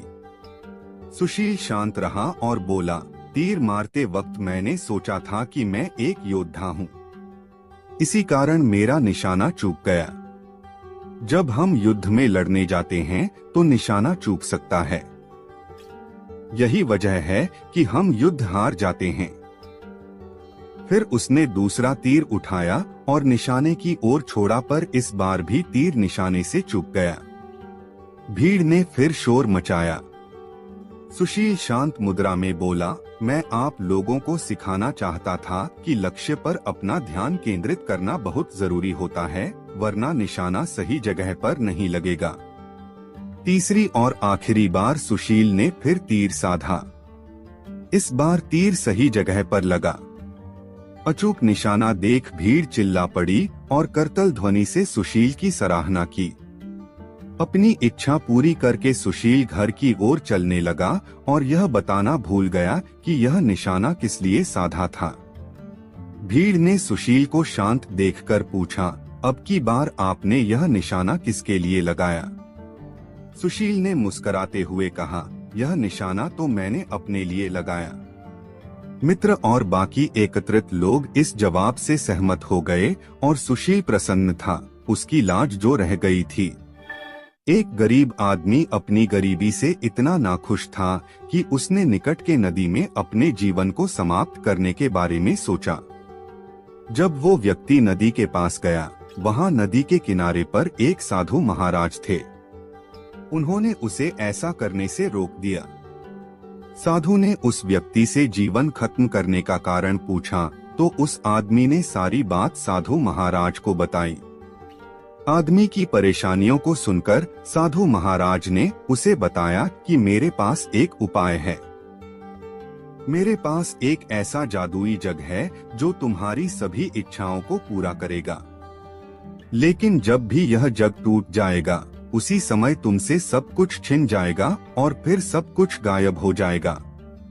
साधु ने कहा कि यदि तुम मेरी 2 साल तक सेवा करते हो तो मैं वो जग तुम्हें दे दूंगा, और यदि तुम मेरी सेवा 4 साल तक करते हैं तो मैं तुमको वो जग बनाने के लिए मंत्र भी सिखा दूंगा। आदमी साधु महाराज को कहता है, मैं केवल 3 साल की सेवा करना चाहता हूँ, फिर मुझे वो जग देना, मैं उसको संभाल कर रखूंगा और उसे टूटने नहीं दूंगा। 2 साल की सेवा करने के बाद आदमी को वो जग मिल जाता है और वह खुशी से अपने घर जाता है। इस तरह उसने उस जादुई जग के साथ अपनी सारी इच्छाओं को पूरा करना शुरू कर दिया। सबसे पहले उसने खुद के लिए एक सुंदर महल और उसके बाद पैसे मांगे। इस तरह उसके आसपास के गांवों और शहरों में चर्चा शुरू हो गई। अब वो उन सभी को खाने के लिए बुलाता और उनसे अच्छा व्यवहार करता, परंतु अब उसने शराब पीनी शुरू कर दी। एक दिन उसने शराब पीकर वो जग सिर पर रख लिया और नाचना शुरू कर दिया। अचानक वह जग उसके सिर से गिर गया और टूट गया। जग के टूटने के बाद सब कुछ गायब हो गया। अब आदमी ने पश्चाताप करना शुरू कर दिया और कहा, काश मैंने शराब न पी होती, थोड़ा वक्त और रुककर महाराज जी से वो जग बनाने की तरकीब सीख ली होती। इससे हमें यह शिक्षा मिलती है कि हमें कोई भी काम करने के लिए जल्दबाजी नहीं करनी चाहिए। पहले उसके बारे में अच्छी तरह से ज्ञान लेना चाहिए, फिर ही काम शुरू करना चाहिए। एक राजा था जिसका बहुत बड़ा राज्य था। उस राजा को पढ़ने और लिखने का बहुत शौक था। राजा ने सभी मंत्रियों को बुलाया और कहा कि मेरे लिए एक गुरु की व्यवस्था की जाए जो इस राज्य में सबसे ज्यादा शिक्षित हो। मंत्रियों की परिषद ने राजा के लिए एक शिक्षक की व्यवस्था की। शिक्षक अब राजा को सिखाने के लिए रोज उसके महल आता। राजा शिक्षक को गुरुजी कहकर बुलाता, जैसे परंपरा होती। राजा दिल लगाकर पढ़ता रहा। ऐसा कई महीनों तक चलता रहा। राजा दिल लगाकर पढ़ रहा था, पर उसको कुछ भी समझ नहीं आ रहा था। यह बात उसने अपने खास मंत्री को बोली कि बात ऐसी है तो मुझे इसका कारण बताओ। मंत्री बोला, राजा जी, यह बात तो मेरी समझ से भी बाहर है। जब आप दिल लगाकर पढ़ रहे हो तो समझ में आना चाहिए। काफी सोचने के बाद मंत्री ने कहा, राजा जी, आप यह बात खुद गुरुजी से पूछिए। राजा को मंत्री की यह बात सही लगी। अगले दिन जब गुरुजी राजा को शिक्षा देने लगे तो राजा को देखकर बोले, आप कुछ परेशान लग रहे हो। राजा ने सारी बात बताई कि मैं दिल लगाकर पढ़ता हूँ, फिर भी मुझे कुछ समझ नहीं आता। तब गुरुजी बोले, राजन, बात बहुत सीधी है। आप राजा हो, हमसे ऊंचे स्थान पर बैठते हो। आप राजा हो यह सही है, परंतु एक गुरु का स्थान सबसे ऊंचा होता है। आपके मन में कहीं न कहीं इस बात का मान है कि आप हमसे ऊंचे हो, और दूसरा, जब भी आप शिक्षा लेते हो खुद सिंहासन पर बैठते हो, जबकि हम आपके नीचे बैठते हैं। गुरु का स्थान हमेशा अपने राजा से ऊपर होता है। इस कहानी से यही शिक्षा मिलती है कि हमारे जीवन में गुरु का स्थान हमेशा ऊंचा होता है। गुरु परमात्मा समान होता है। हमें अपने गुरु की हर बात माननी चाहिए। कभी कभी हम गुस्सा हो जाते हैं कि उन्होंने हमें डांटा, परंतु उसके पीछे हमारा भला ही छिपा होता है। गुरु का हमेशा सम्मान करना चाहिए। एक गुरुकुल में बहुत सारे बच्चे पढ़ते थे। वो अपनी शिक्षा बहुत अच्छे से ले रहे थे। ऐसे करते करते उनकी शिक्षा संपूर्ण हो गई। उनके जाने के एक दिन पहले उनके गुरुजी ने सभी बच्चों को अपने पास बुलाया। गुरुजी ने कहा, बच्चों, आप सभी ने बहुत अच्छे से शिक्षा ली। कल आप सबका जाने का दिन है, परंतु मैं चाहता हूं कि आप सब एक अंतिम परीक्षा दें। सभी बच्चों ने एकदम पूछा, कैसी परीक्षा गुरुजी? गुरुजी बोले, बच्चों, परीक्षा बहुत साधारण है। आप सभी को दौड़ लगानी है। यह सुनकर सभी बच्चे बहुत खुश हुए और खुशी खुशी सभी बच्चे दौड़ के लिए मान भी गए। अगले दिन गुरुजी ने समझाया कि बच्चों, आप सभी को एक साथ दौड़ना होगा। इस दौड़ में आपको कूदना भी पड़ सकता है, परंतु घबराना नहीं। आखिर में एक सुरंग आएगी जिसमें आपको बहुत सारे पत्थर भी मिलेंगे। वो आप पर निर्भर करेगा कि आप उस रास्ते को कैसे पार करते हो। दौड़ शुरू हो गई। सभी बच्चे एक साथ दौड़ रहे थे, मगर जब सुरंग आई तो सभी बच्चे अलग अलग हो गए। कहने का मतलब, कोई बच्चा सुरंग से पहले बाहर आया तो कोई बाद में, और कुछ बच्चे तो अभी भी उस सुरंग के अंदर थे।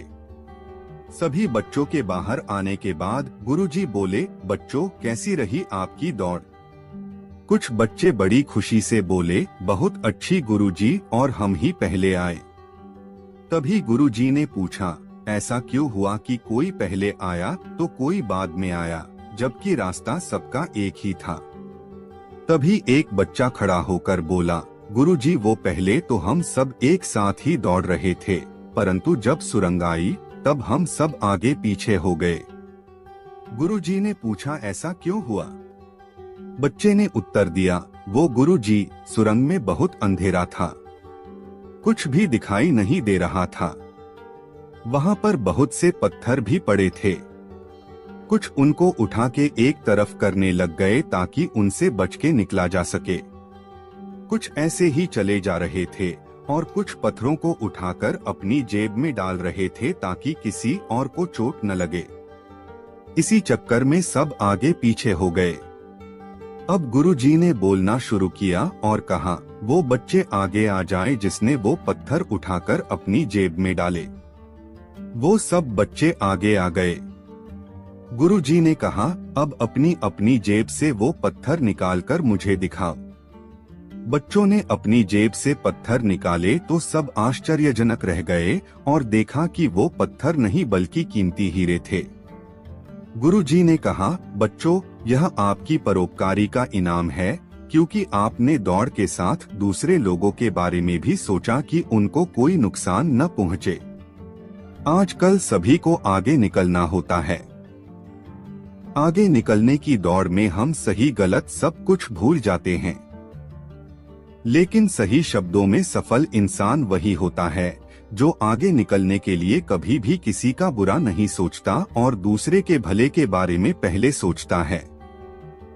यही असल शब्दों में सफलता होगी। एक गांव था जो जंगल के बिल्कुल पास था। वहां के लोग लकड़ी काट कर अपना पेट भरते थे। वो लकड़ी काट कर लाते और शहर में बेच आते थे। जंगल में बहुत सारे जंगली जीव रहते थे। वहां के लोग जब लकड़ी काटने के लिए जाते तो बहुत बार वो जंगली जानवरों का शिकार बन जाते। इन सब से बचने के लिए उन्होंने पेड़ पर चढ़ना सीखा। वो हर रोज पेड़ पर चढ़ने की कोशिश करते। कभी चढ़ने में सफल हो जाते तो कभी गिर जाते। उस गांव में एक बाबा रहते थे जो इस काम में माहिर थे। सभी उनके पास गए और वो सिखाने के लिए मान गए। अब बाबा उनको हर रोज पेड़ पर चढ़ना सिखाते। एक दिन ऐसा आया जब सभी युवा पेड़ पर चढ़ना सीख गए। आखिर में उनके अभ्यास का आखिरी दिन आ गया। बाबा ने बोला, चलो आज मैं तुम सबकी परीक्षा लेता हूँ। सभी परीक्षा देने के लिए मान गए। अब पहला युवक आया और पेड़ पर जल्दी जल्दी से चढ़ा। वो आधा नीचे आ गया, तभी बाबा बोले, बेटा संभल के नीचे आना। इसी तरह दूसरा युवक जल्दी जल्दी ऊपर चढ़ा और जब बिल्कुल नीचे आ ही गया तो बाबा जी बोले, बेटा संभल कर। फिर तीसरा युवक चढ़ा तो जब वो भी नीचे आने ही लगा तो बाबा बोले, संभल कर बेटा। इसी तरह बाबा ने सबको कहा। सभी हैरान थे कि जब ऊपर जा रहे होते तब बाबा को यह बात बोलनी चाहिए थी, परंतु जब हम नीचे आने ही वाले होते तो क्यों बोलते बाबा जी। किसी की पूछने की हिम्मत नहीं थी। तभी एक युवा बोला, बाबा आपकी एक बात समझ नहीं आई। बाबा ने पूछा, क्या बेटा? युवा बोला, बाबा जब हम पेड़ से नीचे उतरने वाले होते आप तब बोलते संभल कर उतरना, जबकि वहां तो हम आराम से नीचे आ सकते। बाबा ने ध्यान से बात सुनी और फिर कहा, बेटा इसका कारण यह है कि जब आप ऊपर जा रहे होते तो खुद ही सावधान होते हो, परंतु गलती तब होती है जब हम अपनी मंजिल के बिल्कुल पास पहुंच जाते हैं। उस समय आप बेफिक्र हो जाते हो कि अब तो कोई रिस्क ही नहीं, जबकि रिस्क उसी समय होता है। सभी बाबा की बात से सहमत थे। इस कहानी से हमें यह सीखने को मिलता है कि गलती तब ही होती है जब हम अपनी मंजिल के बिल्कुल पास होते हैं, क्योंकि उस समय लगता है कि यह तो हम बड़े आराम के साथ कर लेंगे, लेकिन तब हम अपने लक्ष्य से ध्यान हटा लेते हैं, जिसका परिणाम हमें बहुत दुख देता है। एक समय की बात है, एक राजा था। वो बहुत ही दानी था। लोगों को दान देना वो अपना काम समझता था। राजा से दान लेने के लिए बहुत भिखारी आते थे। 2 भिखारी रोज दान लेने के लिए राजा के पास आते थे। उनमें से एक युवा था जिसका नाम राजू था।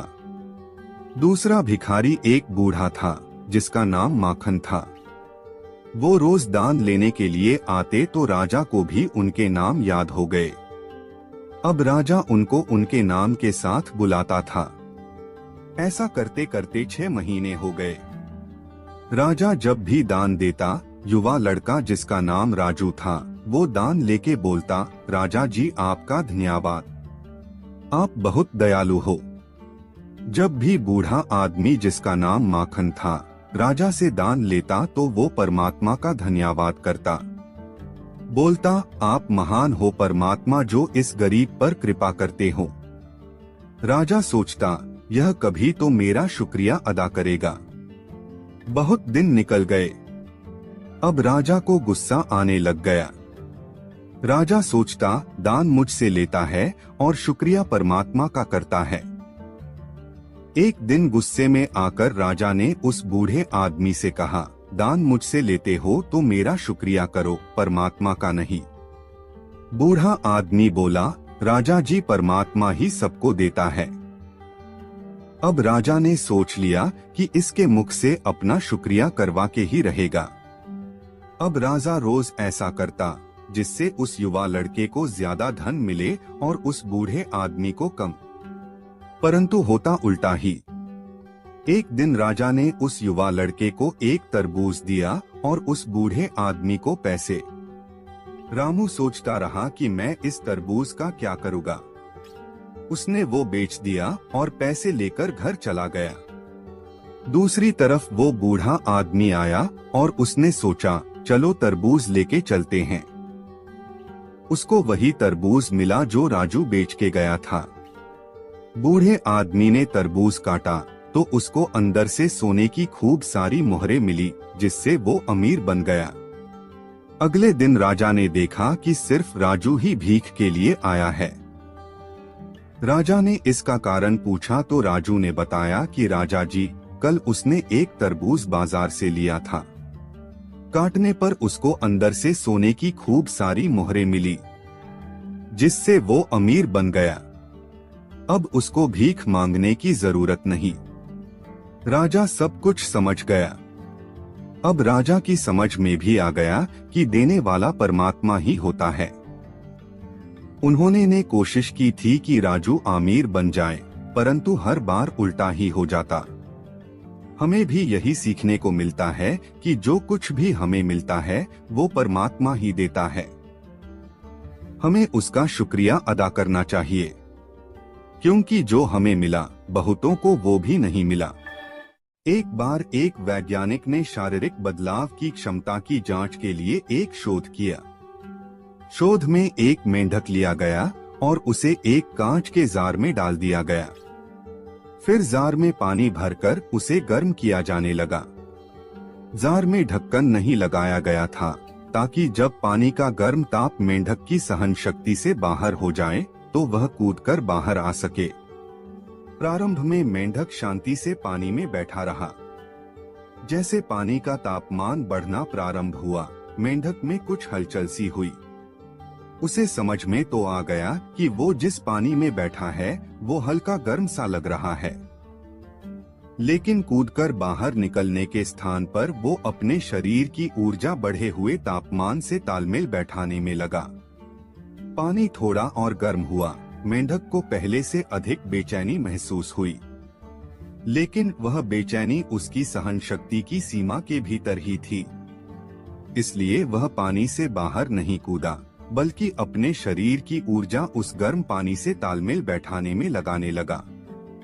धीरे धीरे पानी और ज्यादा गर्म होता गया और मेंढक अपने शरीर की अधिक ऊर्जा पानी के बढ़े हुए तापमान से तालमेल बैठाने में लगाता रहा।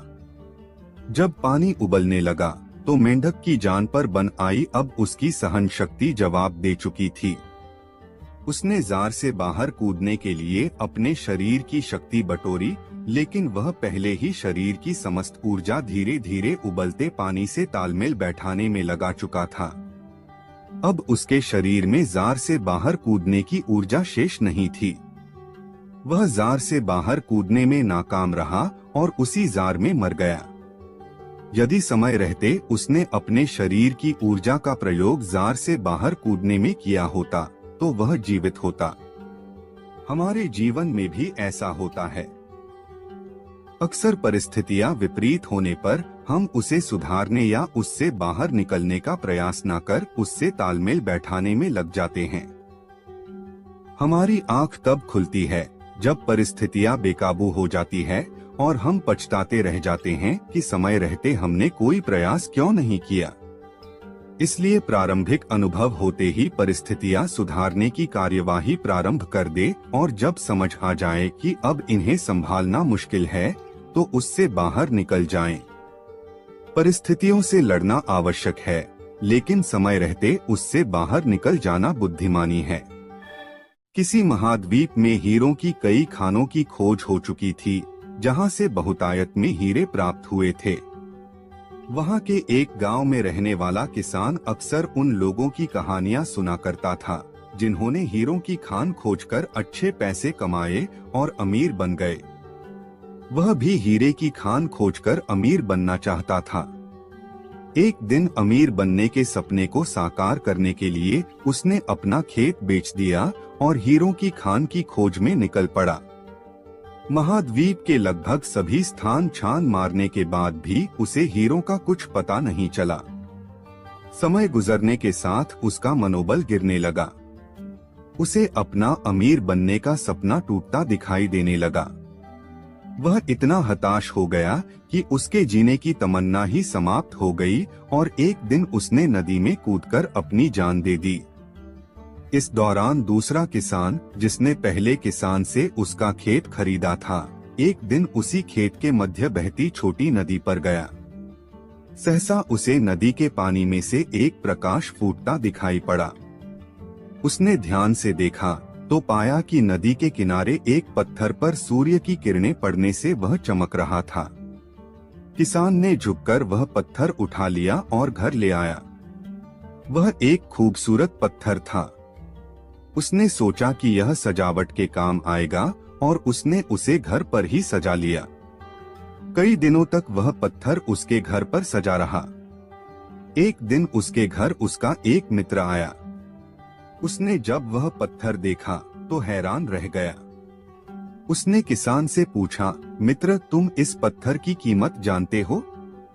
किसान ने जवाब दिया, नहीं, मेरे ख्याल से ये हीरा है। शायद अब तक खोजे गए हीरों में सबसे बड़ा हीरा, मित्र बोला। किसान के लिए इस बात पर यकीन करना मुश्किल था। उसने अपने मित्र को बताया कि उसे यह पत्थर अपने खेत की नदी के किनारे मिला है। वहां ऐसे और भी पत्थर हो सकते हैं। दोनों खेत पहुंचे और वहां से कुछ पत्थर नमूने के तौर पर चुन लिए। फिर उन्हें जांच के लिए भेज दिया। जब जांच रिपोर्ट आई तो किसान के मित्र की बात सच निकली। वे पत्थर हीरे ही थे। उस खेत में हीरों का भंडार था। वह उस समय की खोजी गई सबसे कीमती हीरे की खदान थी। दूसरा किसान उस खदान की वजह से मालामाल हो गया। पहला किसान महाद्वीप में दर दर भटका और अंत में जान दे दी, जबकि हीरे की खान उसके अपने खेत में उसके कदमों तले थी। इस कहानी में हीरे पहले किसान के कदमों तले ही थे, लेकिन वह उन्हें पहचान नहीं पाया और उनकी खोज में भटकता रहा। ठीक वैसे ही हम भी सफलता प्राप्ति के लिए अच्छे अवसरों की तलाश में भटकते रहते हैं। हम उन अवसरों को पहचान नहीं पाते या पहचान कर भी महत्व नहीं देते जो हमारे आसपास ही छुपे रहते हैं। जीवन में सफल होना है तो आवश्यकता है बुद्धिमानी और परख से उन अवसरों को पहचानने की और धैर्य से अनवरत कार्य करने की। सफलता निश्चित होगी। एक साधु घाट किनारे अपना डेरा डाले हुए था। वहाँ वह धुनी रमाकर दिन भर बैठा रहता और बीच बीच में ऊंची आवाज में चिल्लाता, जो चाहोगे सो पाओगे। उस रास्ते से गुजरने वाले लोग उसे पागल समझते थे। वे उसकी बात सुनकर अनुसना कर देते और जो सुनते वे उस पर हंसते थे। एक दिन एक बेरोजगार युवक उस रास्ते से गुजर रहा था। साधु की चिल्लाने की आवाज उसके कानों में भी पड़ी, जो चाहोगे सो पाओगे, जो चाहोगे सो पाओगे। ये वाक्य सुनकर वह युवक साधु के पास आ गया और उससे पूछने लगा, बाबा, आप बहुत देर से जो चाहोगे सो पाओगे चिल्ला रहे हो, क्या आप सच में मुझे वो दे सकते हो जो मैं पाना चाहता हूँ? साधु बोला, हाँ बेटा, लेकिन पहले तुम मुझे ये बताओ कि तुम पाना क्या चाहते हो? बाबा, मैं चाहता हूँ कि एक दिन मैं हीरों का बहुत बड़ा व्यापारी बनूं। क्या आप मेरी ये इच्छा पूरी कर सकते हैं? युवक बोला। बिल्कुल बेटा, मैं तुम्हें एक हीरा और एक मोती देता हूँ, उससे तुम जितने चाहे हीरे मोती बना लेना, साधु बोला।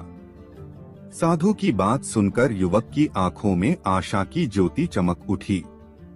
फिर साधु ने उसे अपनी दोनों हथेलियां आगे बढ़ाने को कहा। युवक ने अपनी हथेलियां साधु के सामने कर दी। साधु ने पहले उसकी एक हथेली पर अपना हाथ रखा और बोला, बेटा, ये इस दुनिया का सबसे अनमोल हीरा है। इसे समय कहते हैं। इसे जोर से अपनी मुट्ठी में जकड़ लो, इसके द्वारा तुम जितने चाहे उतने हीरे बना सकते हो, इसे कभी अपने हाथ से निकलने मत देना। फिर साधु ने अपना दूसरा हाथ युवक की दूसरी हथेली पर रखकर कहा, बेटा, ये दुनिया का सबसे कीमती मोती है। इसे धैर्य कहते हैं। जब किसी कार्य में समय लगाने के बाद भी वांछित परिणाम प्राप्त ना हो तो इस धैर्य नामक मोती को धारण कर लेना। यदि यह मोती तुम्हारे पास है तो तुम दुनिया में जो चाहो वो हासिल कर सकते हो। युवक ने ध्यान से साधु की बात सुनी और उन्हें धन्यवाद कर वहां से चल पड़ा। उसे सफलता प्राप्ति के 2 गुरु मंत्र मिल गए थे। उसने निश्चय किया कि वह कभी अपना समय व्यर्थ नहीं गंवाएगा और सदा धैर्य से काम लेगा। कुछ समय बाद उसने हीरे के एक बड़े व्यापारी के यहाँ काम करना प्रारंभ किया। कुछ वर्षों तक वह दिल लगाकर व्यवसाय का हर गुर सीखता रहा और एक दिन अपनी मेहनत और लगन से अपना सपना साकार करते हुए हीरे का बहुत बड़ा व्यापारी बना। लक्ष्य प्राप्ति के लिए सदा समय और धैर्य नाम के हीरे मोती अपने साथ रखें। अपना समय कभी व्यर्थ ना जाने दें और कठिन समय में धैर्य का दामन ना छोड़ें। सफलता अवश्य प्राप्त होगी। मछलियां सालों से बहुताओं की प्रिय खाद्य पदार्थ रही हैं। वे इसे अपने भोजन का एक अभिन्न अंग मानते हैं। ताजी मछलियों का स्वाद उन्हें बहुत पसंद है।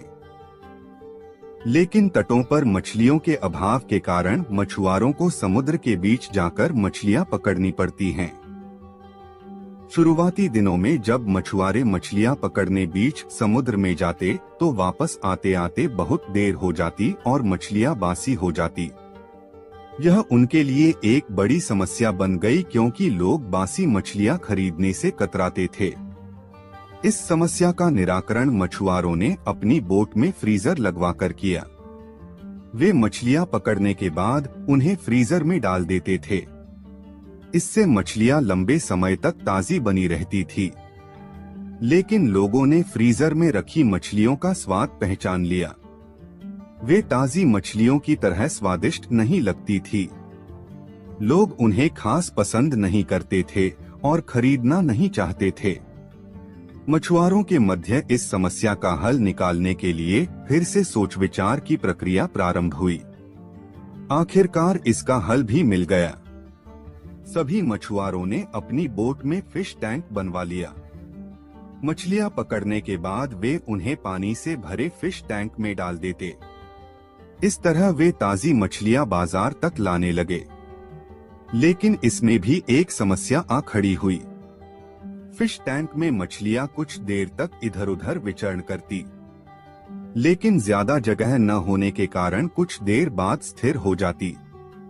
मछुआरे जब किनारे तक पहुंचते तो वे सांस तो ले रही होती थी, लेकिन समुद्री जल में स्वतंत्र विचरण करने वाली मछलियों वाला स्वाद उनमें नहीं होता था।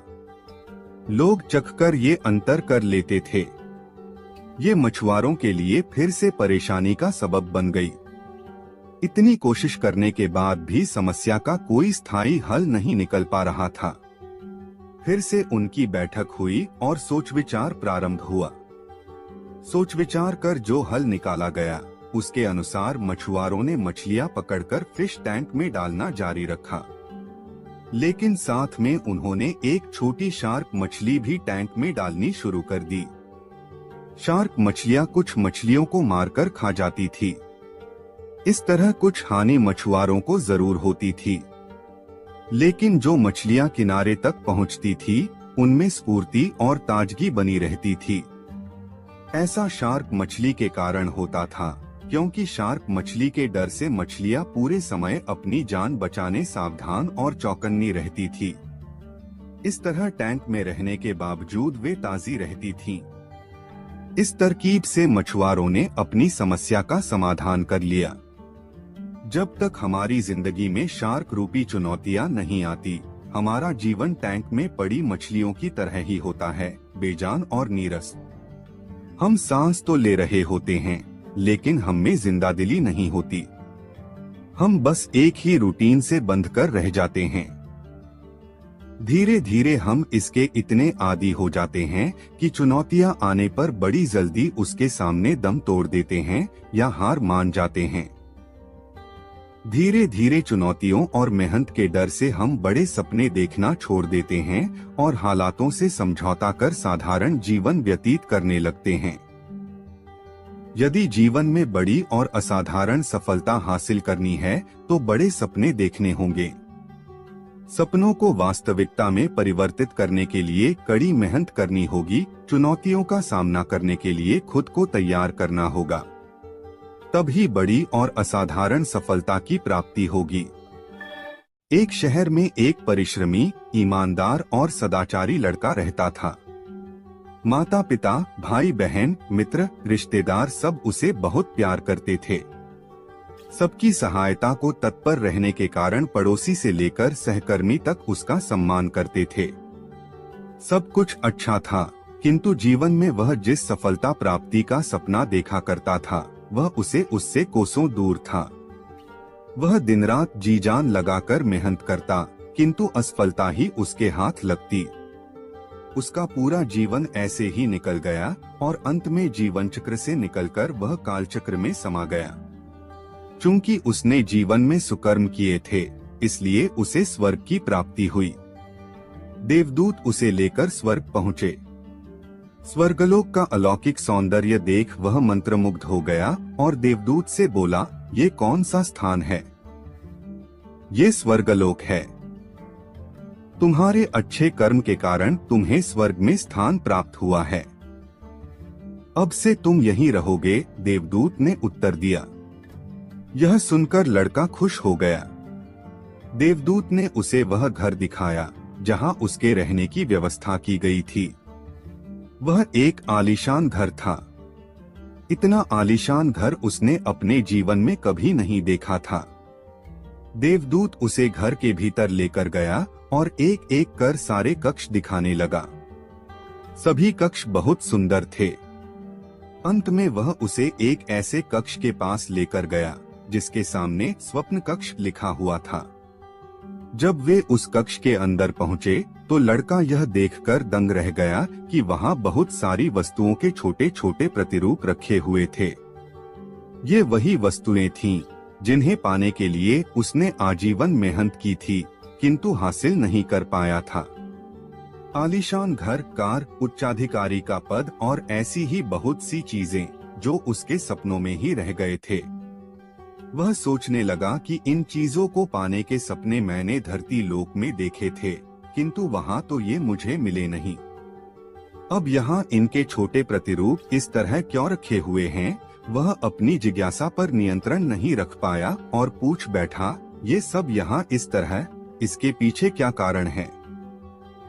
देवदूत ने उसे बताया, मनुष्य अपने जीवन में बहुत से सपने देखता है और उनके पूरा हो जाने की कामना करता है, किंतु कुछ ही सपनों के प्रति वह गंभीर होता है और उन्हें पूरा करने का प्रयास करता है। ईश्वर और ब्रह्मांड मनुष्य के हर सपने पूरा करने की तैयारी करते हैं, लेकिन कई बार असफलता प्राप्ति से हताश होकर और कई बार दृढ़ निश्चय की कमी के कारण मनुष्य उस क्षण प्रयास करना छोड़ देता है जब उसके सपने पूरे होने वाले ही होते हैं। उसके वही अधूरे सपने यहाँ प्रतिरूप के रूप में रखे हुए हैं। तुम्हारे सपने भी यहाँ प्रतिरूप के रूप में रखे हैं। तुमने अंत समय तक हार न मानी होती तो उसे अपने जीवन में प्राप्त कर चुके होते। लड़के को अपने जीवन काल में की गई गलती समझ आ गई, किंतु मृत्यु पश्चात अब वह कुछ नहीं कर सकता था। किसी भी सपने को पूर्ण करने की दिशा में काम करने के पूर्व यह दृढ़ निश्चय कर ले कि चाहे कितनी भी मुश्किलें क्यों न आए, चाहे कितनी बार भी असफलता का सामना क्यों न करना पड़े, अपने सपनों को पूरा करने की दिशा में तब तक प्रयास करते रहेंगे जब तक वे पूरे नहीं हो जाते। अन्यथा समय निकल जाने के बाद यह मलाल रह जाएगा कि काश मैंने थोड़ा प्रयास और किया होता। अपने सपनों को अधूरा मत रहने दीजिए। दृढ़ निश्चय और अथक प्रयास से उन्हें हकीकत में तब्दील करके ही दम लीजिए। एक गांव में एक किसान रहता था। उसका गांव के बाहर एक छोटा सा खेत था। एक बार फसल बोने के कुछ दिनों बाद उसके खेत में चिड़िया ने घोंसला बना लिया। कुछ समय बीता तो चिड़िया ने वहां 2 अंडे भी दे दिए। उन अंडों में से 2 छोटे छोटे बच्चे निकल आए। वे बड़े मजे से उस खेत में अपना जीवन गुजारने लगे। कुछ महीनों बाद फसल कटाई का समय आ गया। गांव के सभी किसान अपने खेतों की फसल की कटाई में लग गए।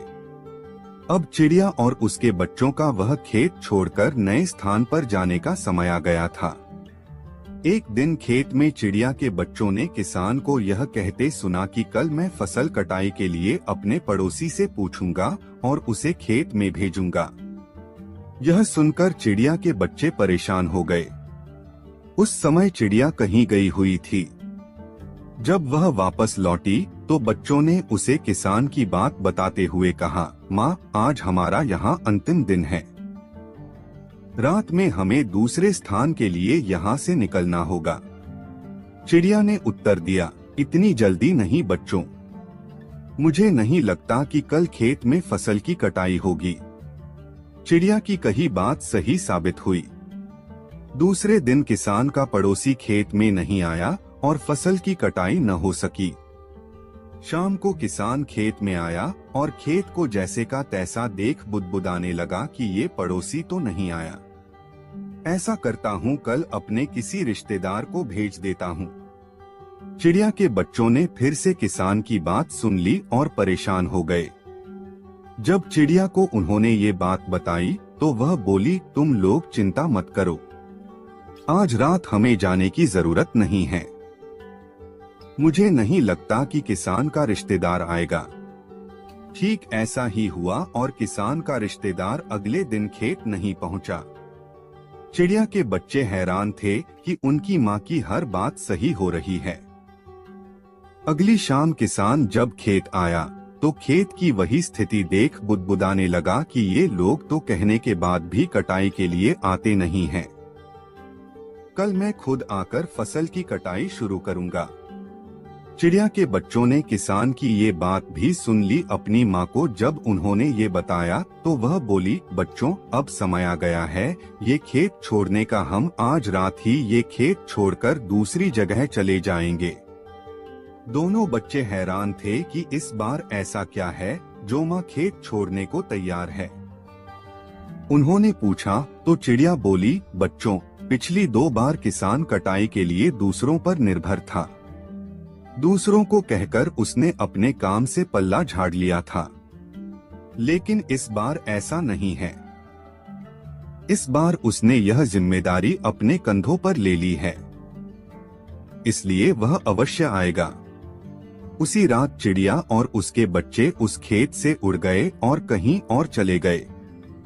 दूसरों की सहायता लेने में कोई बुराई नहीं है, किंतु यदि आप समय पर काम शुरू करना चाहते हैं और चाहते हैं कि वह समय पर पूरा हो जाए, तो उस काम की जिम्मेदारी स्वयं लेनी होगी। दूसरे भी मदद उसी की करते हैं जो अपनी मदद खुद करते हैं। एक गांव में एक आलसी आदमी रहता था। वह कुछ काम धाम नहीं करता था, बस दिन भर निठल्ला बैठकर सोचता रहता था कि किसी तरह कुछ खाने को मिल जाए। एक दिन वह यूं ही घूमते घूमते आम के एक बाग में पहुंच गया। वहां रसीले आमों से लदे कई पेड़ थे।